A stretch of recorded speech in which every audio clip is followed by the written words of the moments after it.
Hello dear students, कैसे हैं आप लोग। तो निशान डिजिटल क्लासेस में आपका हार्दिक स्वागत करता हूं। और हम आज करने वाले हैं एक क्वेश्चन सीरीज, जहां पर हम class 12th chemistry, class 11th chemistry जो है, इन पूरी दोनों क्लासेस के बारे में हम हर चैप्टर का एक क्वेश्चन सीरीज लेके आए हैं जो आपको जरूर पसंद आएगी। और इसमें हम क्वेश्चंस जो हैं वो डिस्कस करने वाले हैं विद एक्सप्लेनेशन। ठीक है, तो चलिए शुरू करते हैं। फर्स्ट हमारे पास है द यूनिट ऑफ, आपसे बोला गया है बेटा, आपसे बोला गया है यहां पर the unit of ebullioscopic constant. तो एबुलियोस्कोपिक कांस्टेंट की वैल्यू आपसे पूछी गई है, यूनिट पूछी गई है। जैसा कि आप जानते हैं यहां पर हमारे पास जो बॉइलिंग पॉइंट होता है, बॉइलिंग पॉइंट एलिवेशन की अगर हम बात करते हैं तो जो बॉइलिंग पॉइंट एलिवेशन होता है वो होता है हमारे पास delta t b is equal to k b and M.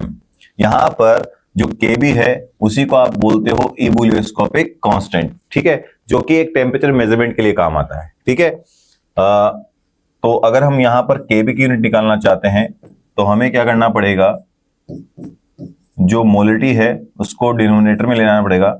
और जैसे कि आप जानते हैं कि delta TB represent for the temperature, so we can say that its unit is in kelvin, while in case of molarity the unit of molarity is mole per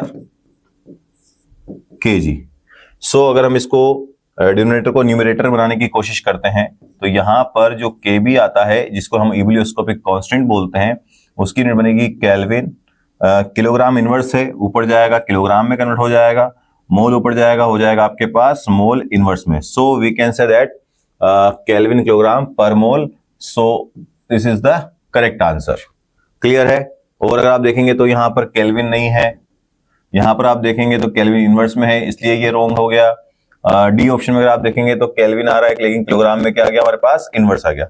so first is the correct answer. Okay, next one. चलिए, बोला गया है आपसे if two liquids A and B, आपके पास दो लिक्विड है A and B, form minimum boiling azeotrope. तो हमें ये याद रखना है कि जब भी हमारे पास मिनिमम बॉइलिंग एजियोट्रोप आएगा, दैट मींस हम बात कर रहे हैं किसकी, नॉन आइडियल सॉल्यूशंस की बात कर रहे हैं। और नॉन आइडियल सॉल्यूशंस में हमारे पास दो टाइप के कंडीशंस होती हैं, जहां पर हम बोलते हैं एक होता है पॉजिटिव डेविएशन और एक होता है नेगेटिव डेविएशन। ठीक है, चलिए तो बात करते हैं यहां पर मिनिमम बॉइलिंग एजियोट्रोप की। तो ये शो करता है आपका पॉजिटिव डेविएशन। ठीक है, जहां पर बोला गया है कि minimum boiling azeotrope at some specific composition, then अब यहां पर हमने कहा है कि हमारे पास जो मिनिमम बॉइलिंग एजियोट्रोप है वो शो करता है आपका पॉजिटिव डेविएशन।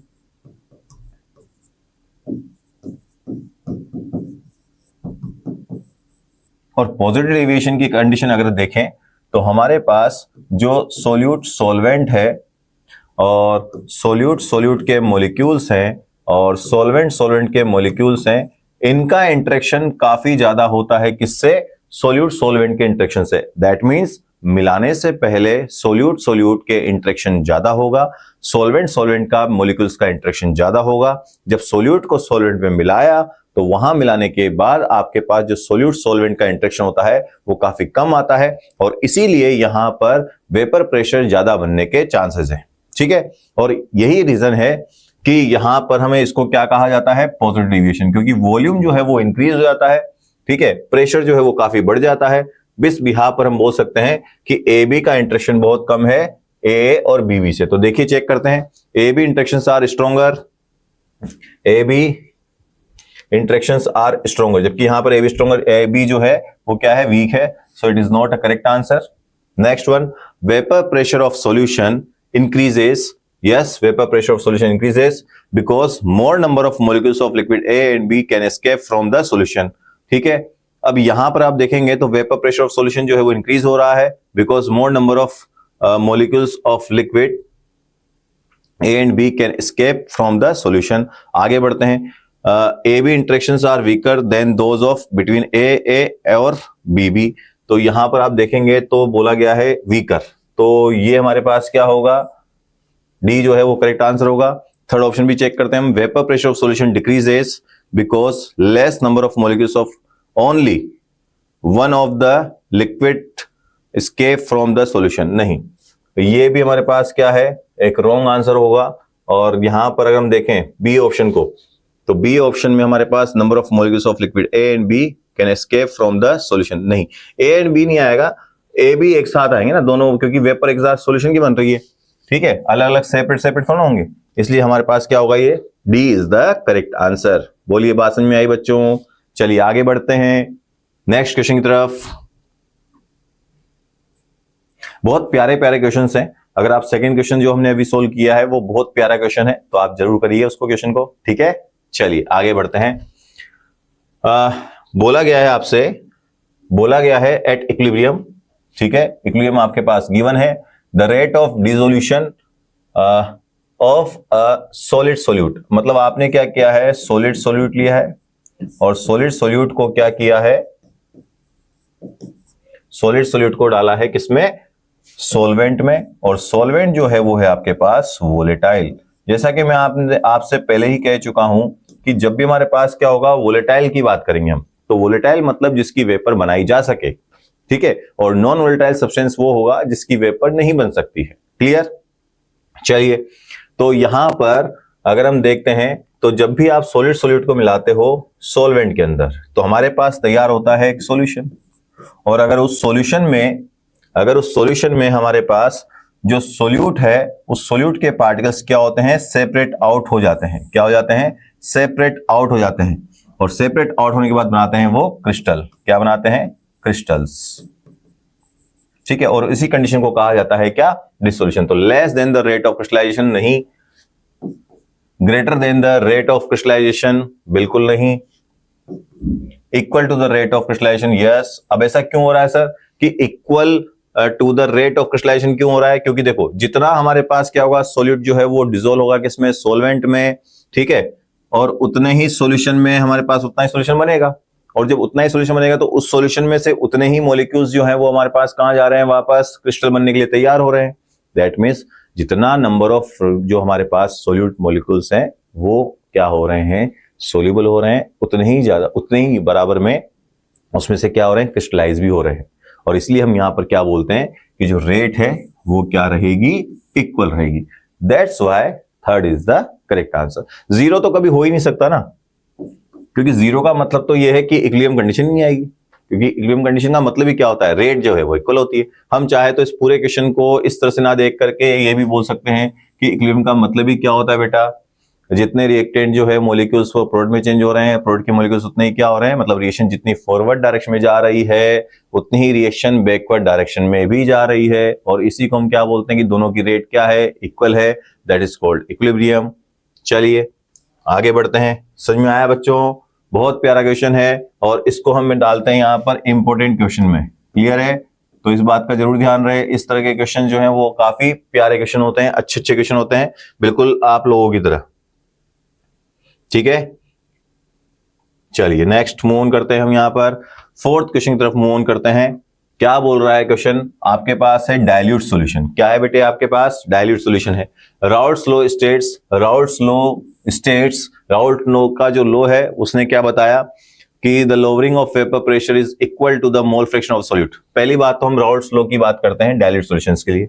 एक सिंपल सा कॉन्सेप्ट होता है कि हमारे पास होते हैं कोलिगेटिव प्रॉपर्टीज, और कोलिगेटिव प्रॉपर्टीज जो है हमारे पास 4 टाइप की कोलिगेटिव प्रॉपर्टीज होती है। उसमें जो फर्स्ट कोलिगेटिव प्रॉपर्टी आती है उसको बोलते हैं relative lowering in vapour pressure. तो जब भी आप क्या करते हैं, नॉन वोलेटाइल सोल्यूट को जब आप वोलेटाइल सोल्वेंट में डालते हैं तो वोलेटाइल सोल्वेंट का जो वेपर प्रेशर है वो पहले से क्या हो जाता है, डिक्रीज हो जाता है, और इसी को कहा जाता है राउल्ट्स लॉ की कंडीशन को क्या करना, फॉलो। एक तरह से हम बोल सकते हैं राउल्ट्स लॉ की कंडीशन जो है वो डायरेक्ट सॉल्यूशन पे काम नहीं करती, तभी हम बोलते हैं कि जो राउल्ट्स लॉ की कंडीशन को फॉलो ना करे, या फिर हम ऐसा बोल सकते हैं कि राउल्ट्स लॉ की कंडीशंस क्या होती हैं, वोलेटाइल सोल्यूट एंड वोलेटाइल सोल्वेंट। अब जब उसमें क्या होगा, वोलेटाइल सोल्यूट नहीं होगा, तो फिर क्या होगा, राउल्ट्स लॉ के हिसाब से प्रेशर क्या होगा, उतना नहीं बनेगा, और प्रेशर क्या हो जाएगा, डिक्रीज हो जाएगा, और डिक्रीज ऑफ प्रेशर को ही क्या कहा जाता है, relative lowering in vapour pressure, जब हम उसको सोल्यूट के प्रेशर को सॉल्यूशन से कंपेयर करते हैं, that's why it is called relative lowering in vapour pressure. चलिए, तो क्या बोला गया, lowering in vapour pressure lower नहीं है, हम रिलेट कर रहे हैं इसका। मैं आपको एक सिंपल कॉन्सेप्ट भी सिखा देता हूं कि हमारे पास प्योर वेपर प्रेशर है किसी भी सॉल्वेंट का, सॉल्वेंट के अंदर हमने क्या किया, सोल्यूट को मिलाया तो बन गया सॉल्यूशन। तो सॉल्यूशन का प्रेशर है हमारे पास PA अपॉन प्योर सॉल्वेंट का pressure is equal to mole fraction of solute. तो यहां पर आप देखेंगे ये रिलेशन जिस पॉइंट में फॉलो होगा वही हमारा क्या होगा, कंप्लीट आंसर होगा। तो यहां पर भी लिखा हुआ है the lowering relative of vapor pressure is equal to the mole fraction of solute। देखिए आप द रिलेटिव ये हो गया आपका RLVP is equal to mole fraction of solute. तो ये मोल फ्रैक्शन ऑफ सोल्यूट है। सो हम कह सकते हैं यहां पर second is the correct answer, second is the correct answer. Third वाला भी चेक करते हैं हम एक बार। Relative lowering in of vapour pressure is proportional to the amount of solute in the solution. Amount of solute नहीं आता है, नंबर ऑफ पार्टिकल्स पे डिपेंड करता है कौन, नंबर ऑफ पार्टिकल्स पे डिपेंड करता है कौन, सोल्यूट, और उसी से हमारे पास क्या है, क्वालिटी प्रॉपर्टीज जो है वो बनती हैं, चेंज होती हैं। ठीक है, the vapour pressure of solution is equal to the mole fraction, नहीं वेपर प्रेशर नहीं भाई, RLVP, क्योंकि वेपर प्रेशर अगर हम बात करेंगे तो वेपर प्रेशर का रिलेशन जो होगा तो राउट्स लॉ हो जाएगा कंप्लीटली। और हम तो बोलते हैं कि क्वालिटी प्रॉपर्टीज जो है वो राउट्स लॉ के रेस्पेक्ट में प्रेशर जो है वो डिक्रीज होता है। तो यहां पर तो डायरेक्ट रिलेशन तो राउट्स लॉ बोला गया है। ठीक है, क्लियर है भाई। तो राउट्स लॉ ने इस तरह से कंडीशंस को किया, specially for a dilute solution, मतलब डाइल्यूट सॉल्यूशन के लिए अलग कॉन्सेप्ट है। ठीक है, चलिए, बाकी अगर डाइल्यूट सॉल्यूशन नहीं है, नॉर्मल राउट्स लॉ है, तो volatile solute and volatile solvent पर एप्लीकेबल होता है। मूव ऑन करते हैं next. Maximum amount of solute can be dissolved in a specified amount of a given liquid solvent does not depends on। देखिए, जब भी आप क्या कर रहे हैं, सोल्यूट जो है उस सोल्यूट को आप मिक्स कर रहे हैं सॉल्वेंट के अंदर, क्लियर बच्चों, तो बन जाएगा हमारे पास क्या, सॉल्यूशन। अब यहां पर जो सोल्यूट लिया है आपने, उसकी जो कंडीशन है वो, उसकी जो फिजिकल स्टेट है वो क्या है, सॉलिड है, और आपने क्या किया है, इसको लिक्विड सॉल्वेंट में इसको मिक्स किया है। अब जो लिक्विड सॉल्वेंट में इसको आपने मिक्स किया है तो हमारे पास क्या बनेगा, सॉल्यूशन बनेगा।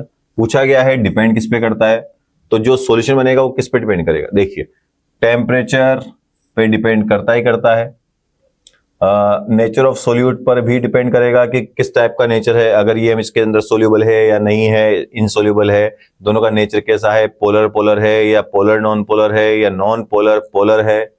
तो इसको हम क्या बोलते हैं यहाँ पर, नेचर ऑफ सोल्यूट। और इंटरेक्शन की भी बात कर सकते हैं हम कि अगर इंटरेक्शन ज्यादा हुआ तो सोल्वेंट के अंदर डिजोल्व ही नहीं होगा। तो यहाँ पर भले से सोल्यूट का नेचर हो या सोल्वेंट का नेचर हो, इस पर डिपेंड जरूर करता है, तब जाकर ये क्या होगा, सोल्यूशन तैयार होगा। और इसका इसीलिए जो है वो डज नॉट डिपेंडेंसी क्या आएगा हमारे पास, प्रेशर आएगा। व्हाई सर प्रेशर, बिकॉज यहां पर जो सोल्यूट है वो है आपके पास सॉलिड, और सॉलिड सोल्यूट की अगर जब बात करते हो आप तो वो होते हैं इनकंप्रेसिबल, यानी कि जिन पर प्रेशर काम नहीं करता या जिसको आप दबा नहीं सकते, उसको क्या बोलते हैं, यहां पर हम इनकंप्रेसिबल बोलते हैं। और सॉलिड जो है वो कंप्रेस नहीं हो सकते क्योंकि उनके बीच में, यानी उनके मॉलिक्यूल्स या उनके एटम्स के बीच में गैप बिल्कुल भी नहीं होता है। दैट्स व्हाई यहां पर प्रेशर जो है वो डिपेंड नहीं करता किस पर, सॉलिड इन लिक्विड की सॉलिडिटी पर।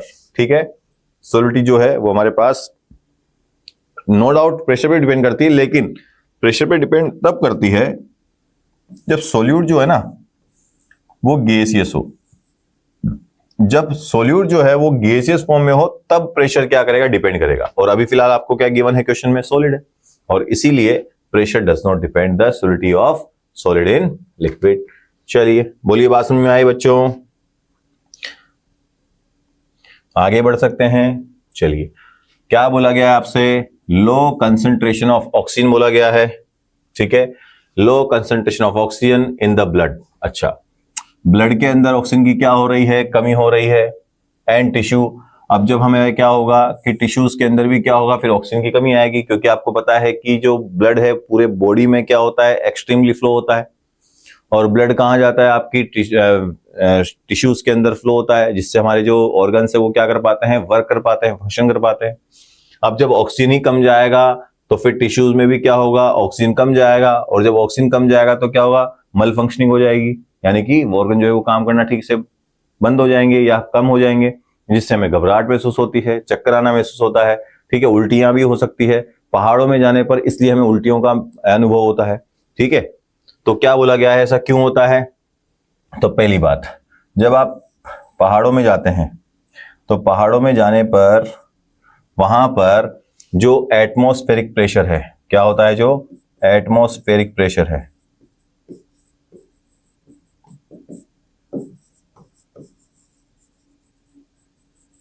वो क्या होता है, डिक्रीज हो जाता है। और इस वजह से क्या होता है कि हमारी बॉडी के अंदर जो लंग्स हैं वो वहां से ऑक्सीजन को प्रॉपरली गेन नहीं कर पाते, और इसी वजह से क्या होता है, ऑक्सीजन की कमी आती है, क्योंकि ब्लड के अंदर ऑक्सीजन जाएगी तभी तो क्या होगा कि ऑर्गन्स अच्छे से काम करेंगे। तो हम ये बोल सकते हैं कि लो प्रेशर की वजह से ऐसा होता है। तो एट हाई एल्टीट्यूड का मतलब पहाड़ों में इज ड्यू टू, तो ऐसा क्यों होता है कि जब कंसंट्रेशन जो है वो डिक्रीज होती है, उसका रीजन क्या आएगा, लो टेम्परेचर। लो टेम्परेचर भी होता है but low temperature is not a correct answer. ठीक है, हाई एटमॉस्फेरिक प्रेशर हो ही नहीं सकता, both low temperature and high atmospheric pressure. हम यहां पर क्या करेंगे, करेक्ट मानेंगे किसको, लो एटमॉस्फेरिक प्रेशर को।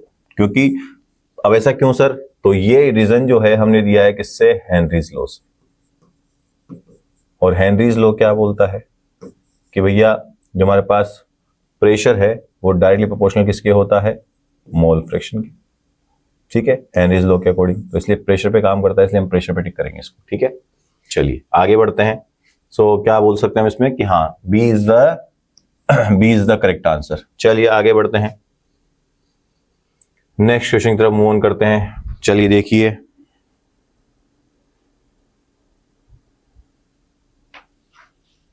considering the formation, breaking and strength of hydrogen bond, predict which of the following mixtures will show a positive deviation from Raoult's law। तो हमें पूरा क्वेश्चन जो है उस पर ज्यादा काम नहीं करना है, हमें किस पर ध्यान लगाना है, हमारा जो दिमाग है वो कहाँ केंद्रित होना चाहिए, क्वेश्चन की मेन पॉइंट पर ही क्या होना चाहिए, फोकस होना चाहिए। ठीक है बच्चों, और क्वेश्चन के मेन पॉइंट पर फोकस करने से होगा क्या कि जो मेन हिंट है वो हमें मिल जाएगी, और उसका कॉन्सेप्ट हमें याद होना चाहिए या एप्लीकेबल करना आना चाहिए, है ना। दो ही चीजें होती है, या तो याद होना चाहिए या फिर अप्लाई करना आना चाहिए। ठीक है, तो पॉजिटिव डेविएशन आपको बोला गया है, और पॉजिटिव डेविएशन जो है उसमें होता है हमारे पास इंट्रामोलिकुलर हाइड्रोजन बॉन्डिंग,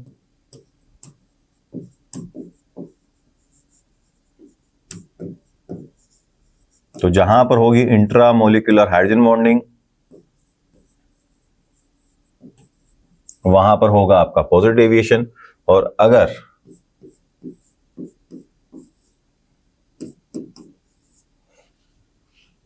अगर क्या होगा, इंट्रा की जगह पर होगा इंटरमोलिकुलर हाइड्रोजन बॉन्डिंग,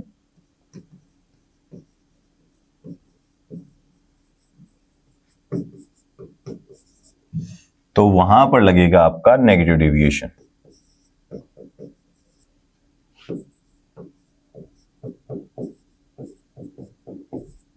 ठीक है बच्चों, अब सर ये इंट्रा क्या है, इंटर क्या है, ये भी हमें पता नहीं है, तो कोई दिक्कत वाली बात नहीं है बेटा, हम है ना, फिर किस बात का गम है ना। ठीक है, क्योंकि निशान है तो सफलता निश्चित है। इस टैग लाइन के साथ हम क्या करते हैं, बच्चों को मोटिवेट करते हैं, और बच्चे जो है वो हमको बहुत अप्रिशिएट करते हैं कि सर आपने जो बताया वही एग्जाम में आया। तो हमें भी काफी अच्छा लगता है जब बच्चे इस तरह की बात करते हैं, क्योंकि हमारा मेन मोटिव ये है कि बच्चे को किस तरह से क्या है, ग्रो करना है। ठीक है, और कीप लर्निंग वाला कॉन्सेप्ट जो है हम फॉलो करते हैं हमेशा। ठीक है, तो आ जाइए नेक्स्ट, हम बात करते हैं यहाँ पर इंट्रामोलिकुलर हाइड्रोजन बॉन्डिंग की। तो इंट्रामोलिकुलर हाइड्रोजन बॉन्डिंग जो है उसका मतलब होता है सिंगल मॉलिक्यूल के अंदर अगर ऐसा होता है कि बॉन्डिंग हो, सिंगल मॉलिक्यूल के अंदर क्या होता है, अगर ऑक्सीजन या हाइड्रोजन की बॉन्डिंग हो, नाइट्रोजन या हाइड्रोजन की बॉन्डिंग हो, या फ्लोरीन या फिर उसके साथ हाइड्रोजन की बॉन्डिंग हो, तो उसको क्या कहा जाता है, यहाँ पर एक ही मॉलिक्यूल के अंदर होना चाहिए ऐसा। जबकि यहाँ पर क्या होना चाहिए, डबल मॉलिक्यूल के रेस्पेक्ट में होना चाहिए, यानी कि दो डिफरेंट मॉलिक्यूल या दो सेम मॉलिक्यूल के बीच में, डबल मॉलिक्यूल के बीच में ऐसा होना चाहिए। तो अगर आप देखेंगे यहाँ पर तो मेथेनॉल एंड एसीटोन, तो मेथेनॉल में आप देखेंगे तो OH बॉन्डिंग है, ये हो गया इंट्रा, तो इसलिए क्या है, ये करेक्ट आंसर है। नेक्स्ट भी हम चेक करते हैं, क्लोरोफॉर्म एंड एसीटोन। क्लोरोफॉर्म का स्ट्रक्चर आप देखेंगे कुछ इस तरह का होता है, और एसीटोन का स्ट्रक्चर जो है वो कुछ इस तरह का होता है, जहां पर कार्बन ऑक्सीजन के बीच में डबल बॉन्ड होता है, और यहां पे बनता है आपका इंटरमोलिकुलर हाइड्रोजन बॉन्डिंग, यहां पर होती है आपकी, इसको बोलते हैं हम इंटरमोलिकुलर, क्योंकि आप देखिए कि एक मॉलिक्यूल तो आपका ये हो गया,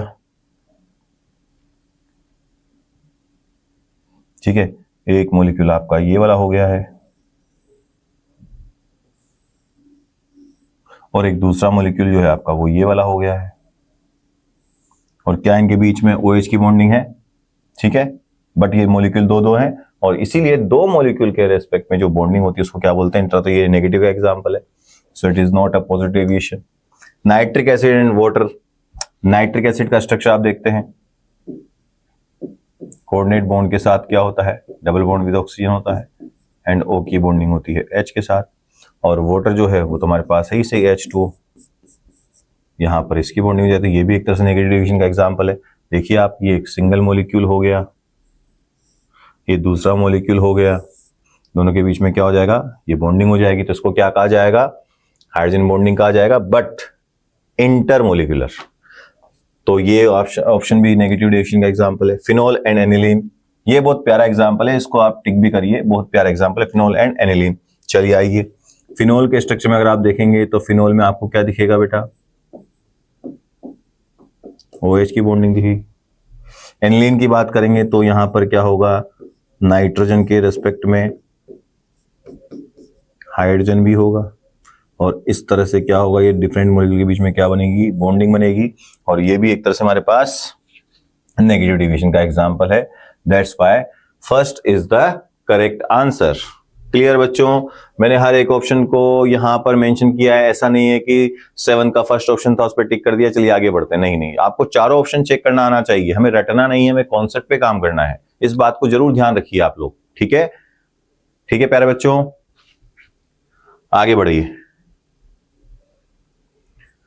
नेक्स्ट है, which one is not equal to 0, which one is not, पहली बात तो नॉट है, इस पर ध्यान लगाइए, ठीक है, ऐसे केसेस में आपको जरूर ध्यान रखना है, ठीक है, जहां पर नोट लिखा हुआ है, यहां पर बच्चे अक्सर गलती करते हैं, which is not equal to 0 for an ideal solution, मतलब आइडियल सॉल्यूशन के लिए कौन सा फैक्टर यहां पर काम नहीं करता है। चलिए ठीक है, तो ऑप्शन जो है इनको हम करेक्ट कर देते हैं एक बार, delta H mix, delta V mix. चलिए तो हम पहले बात करते हैं यहां पर आइडियल सॉल्यूशन की।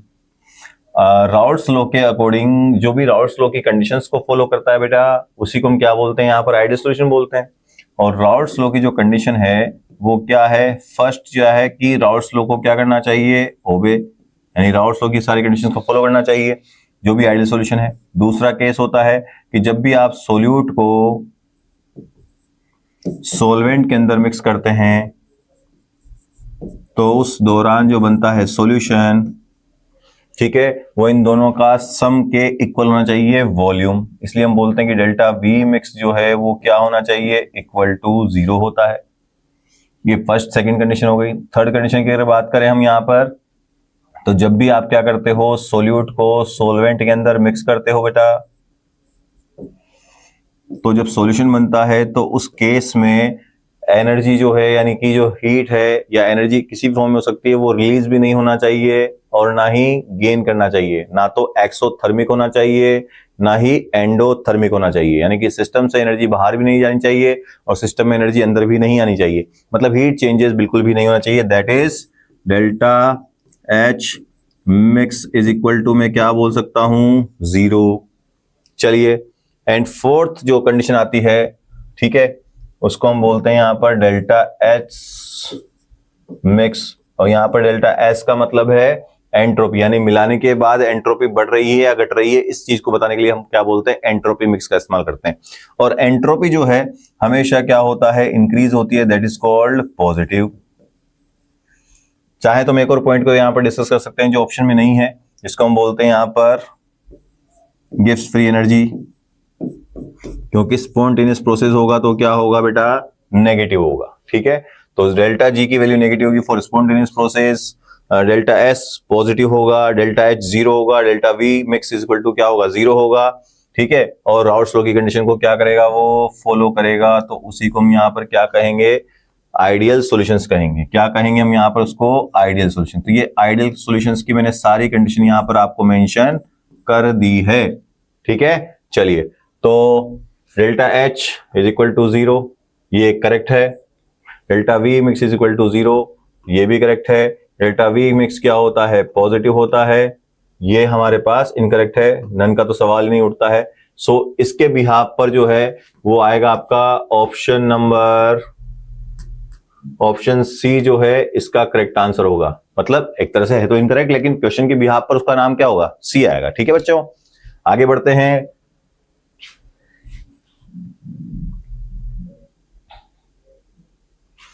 एन अनराइप मैंगो, क्या बोला गया है, एक कच्चा आम है, जिसे आपने सुना होगा काचा बादाम, वैसे ही ये हमारे पास क्या है, काचा आम है। ठीक है, दैट मीन्स केरी की बात कर रहा है बेटा, सिंपली केरी की बात कर रहा है। ठीक है ना।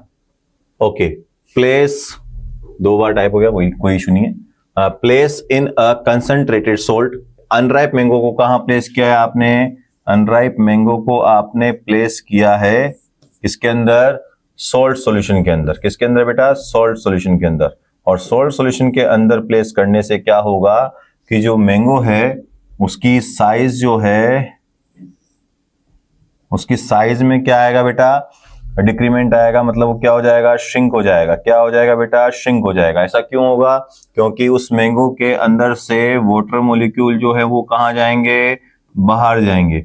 और ये प्रोसेस जो है वो आपने कुछ किया नहीं है, आपने क्या किया, सॉल्ट सॉल्यूशन लिया और मैंगो उसके अंदर प्लेस कर दिया, दैट्स इट, और छोड़ दिया।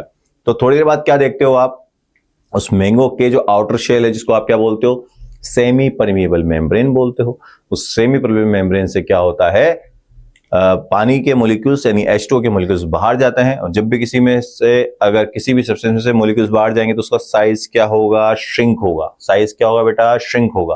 तो अब हम चेक करते हैं, प्रिपेयर टू पिकल श्रिवल्स बिकॉज, ऐसा क्यों होता है, इस प्रोसेस को कहा जाता है बेटा ऑस्मोसिस। क्या कहा जाता है, osmosis. So it gains water, नहीं गेन नहीं करेगा, लूज करेगा। So it is the incorrect answer. It loses water, हाँ लूजेस करेगा। आगे पढ़ते हैं, due to the reverse osmosis, नहीं, रिवर्स ऑस्मोसिस प्रोसेस नहीं बोलते इसको। जब तक आप एक्सटर्नल प्रेशर का इस्तेमाल नहीं करते हैं तब तक रिवर्स प्रोसेस नहीं आता है। ठीक है, okay, it gains water, again gain यहां पर गलत लिखा हुआ है, that's why it is also incorrect. तो फोर्थ अपने आप करेक्ट आ रहा है। ऑप्शन खत्म करना सीखिए आप लोग, ऑप्शन खत्म करना सीखेंगे तो अपने आप काम होगा हमारा। ठीक है, it loses water due to the osmosis, yes it is the correct answer, क्योंकि ये प्रोसेस क्या है, नेचुरल प्रोसेस है, बस आपने प्लेस किया है, अपने आप सारा काम हो रहा है। तो जो भी काम अपने आप होता है, नेचुरल तरीके से होता है, उसको क्या कहते हो आप लोग, बोलिए, ऑस्मोसिस प्रोसेस बोलते हैं। चलिए बच्चों, नेक्स्ट क्वेश्चन की तरफ मूव ऑन करते हैं हम। Which of the following is not example of, which of the following is not example of, note पे वापस फोकस करिए आप, नोट पर वापस फोकस करिए। is not an example of osmosis, osmosis का एग्जाम्पल नहीं है। raw mango shrivels when pickle in brine, brine का मतलब बेटा NaCl सॉल्यूशन। ठीक है, थोड़ा कंसंट्रेट टाइप का होगा। ठीक है, समुद्र का पानी जो है ना, उसमें अगर हम देखें तो पानी की मात्रा कम होती है, पानी का अमाउंट कम होता है, तो उसको ब्राइन सॉल्यूशन बोल सकते हो। ठीक है, उसमें थोड़ा सा और पानी निकाल दो तो जो बन जाएगा ब्राइन सॉल्यूशन। मतलब समझो आप कि एक गिलास पानी में आपने खूब सारा नमक डाल दिया तो ये बन जाएगा आपके पास ब्राइन सॉल्यूशन। ठीक है, तो यस ये तो करेक्ट है, मतलब ऑप्शन करेक्ट है, इसका आंसर ये नहीं है। Wilted flowers revive when placed in a fresh water, हाँ मतलब इससे क्या है, आपने क्या है, आपको किसने गुलदस्ता दिया। ठीक है, गुलदस्ता दिया तो गुलदस्ता लेकर के आप घर पे आ गए। अब आपकी इच्छा है कि यार बहुत सुंदर लग रहा है, तो कम से कम 4-5 दिन ये चले, तो उस गुलदस्ते को उठा करके आपने क्या किया, पानी का एक पोट लिया, एक सिंपल ग्लास लिया या पोट आप जो भी आपके घर में है उसको आपने उसमें प्लेस कर दिया, तो क्या होगा, उसमें पानी आराम से चढ़ता रहेगा और वो काफी दिनों तक क्या रहेंगे, हरे भरे रहेंगे। तो उनको बोलते हैं हम रिवाइव करना। क्या करना, विल्टेड फ्लावर्स यानी सूखे हुए या हल्के से मतलब मुरझाए हुए, उसको फ्रेश वाटर में रखा आपने तो क्या हो जाएंगे, वो रिवाइव हो जाएंगे। क्या हो जाएंगे, रिवाइव हो जाएंगे। तो ये बात भी सत्य है, लेकिन क्वेश्चन के हिसाब से ये बात सत्य नहीं है। Blood cells collapse when suspended in a saline water. ठीक है, फिर नेक्स्ट बोला गया exchange of gases in lungs. देखिए ब्लड सेल जो है वो कोलैप्स हो जाएंगी when suspended in a saline water. Saline water के अंदर आपने डाला है तो ब्लड सेल जो है वो कोलैप्स हो जाएंगी, मतलब खराब हो जाएंगी। हाँ मतलब बेकार है बोल सकते हो, और फूट सकती है, टूट सकती है। ठीक है, यानी कि आउटर शेल जो है उसका किसका होता है, मेम्ब्रेन का होता है। तो ये बात भी सत्य है। ठीक है, exchange of gases in lungs, yes, gases के मामले में हमारे पास ऑस्मोसिस जो है प्रोसेस काम नहीं करता, क्योंकि ऑस्मोसिस प्रोसेस तो लिक्विड के लिए है, गैसेस के लिए थोड़ा काम करता है। ठीक है, तो इसलिए क्या है, यहां पर हमारे पास जो प्रोसेस आएगा वो क्या होगा, ये जो है वो इनकरेक्ट होगा, और that's why option D is the correct answer. Clear है बच्चों, बात समझ में आती है? चलिए ओके, तो इस तरह से हमारे पास क्या है, हम कुछ कुछ क्वेश्चंस की सीरीज लाएंगे जो काफी इंपॉर्टेंट क्वेश्चंस होंगे, और बने रही है मेरे साथ। Thank you. निशान डिजिटल में आपका एंड करता हूं मैं इस स्लाइड का, और अगले सेशन मिलते हैं हम कल, जरूर मिलेंगे। So good bye, see you, Radhe Radhe.